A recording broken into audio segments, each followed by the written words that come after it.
Hi, and thank you for attending my poster. Sorry I couldn't be there in person, but hopefully this 4-minute summary will give you a good understanding of the work I've been doing and why it's important for the outer heliosphere community. The quick version is this. By combining modeling and observations, we believe we have found evidence of magnetic reconnection in the heliosheath, which, for reasons I'll get into shortly, may provide the first evidence that the heliosphere has a split tail. The question lies with the belt feature seen by INCA.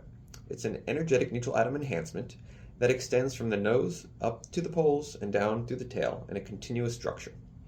To date, it's been largely unexplained and explored, and in particular, the source of the belt in the low-latitude heliotail is considered a mystery. The low-latitude heliotail portion of the belt, which I call the buckle here, is unique and it demonstrates energy dependence where it is not seen by IBEX observations, and it's really only seen by the first INCA energy channel from 5.2 to 13.5 kV. Beyond this, the buckle disappears, and there's been no explanation thus far over what could create this energy dependence. For our work, which is currently submitted and in the review process, we propose that magnetic reconnection in the heliosheath creates the buckle. As we show in Figure 1, we identify a region within the heliosheath, in the tail region, where there's a low beta plasma and an abundance of magnetic energy, and that's the white line you see in the left and middle panels. This region appears to be unique to the split-tail heliotail model, as the low beta region coincides with the area where flows are deflected to high latitudes ahead of a shortened heliopause.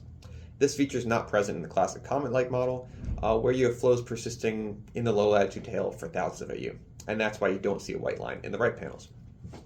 So while our simulation of split-tail heliosphere does not model the location of the sector region in the heliosheath, specifically, we do find that the low beta region also coincides with the sector region, and ahead of the heliopause in the tail we expect a pileup of the magnetic field as the flows are slow due to deflection. This creates conditions favorable to magnetic reconnection, and to take our work a step further, we use the K-global model, and that's a hybrid model that can model the effects of reconnection. This model was previously used for Parker Solar Probe observations, and was shown to accurately model reconnection events that can drive particle acceleration to orders of magnitude.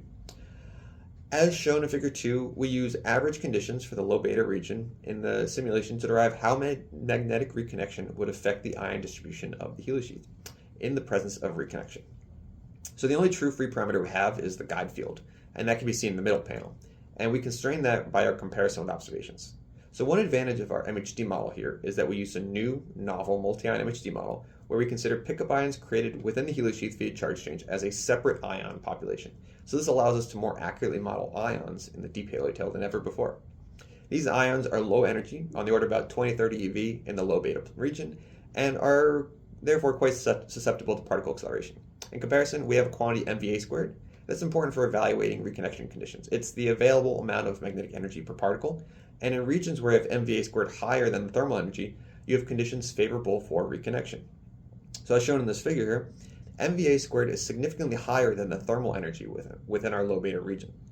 So if we then look at Figure 3, put everything together into our ENA model and simulate how reconnection in the deep tail of the split tail model manifests in ENAs. What we find is the emergence of a low latitude heliotail feature that shows an enhancement in the 5.2 to 13.5 kV range, but otherwise is missing from higher and lower energy bands. This feature qualitatively replicates the buckle, and therefore indicates that the buckle is likely resulting from reconnection. Consequently, as the reconnection here relies on the heliotail being split, our results also suggest that this may be the first evidence of the shape of the heliosphere, in particular, that the heliosphere does in fact have a split tail. Thank you for listening to my poster. Have a great day.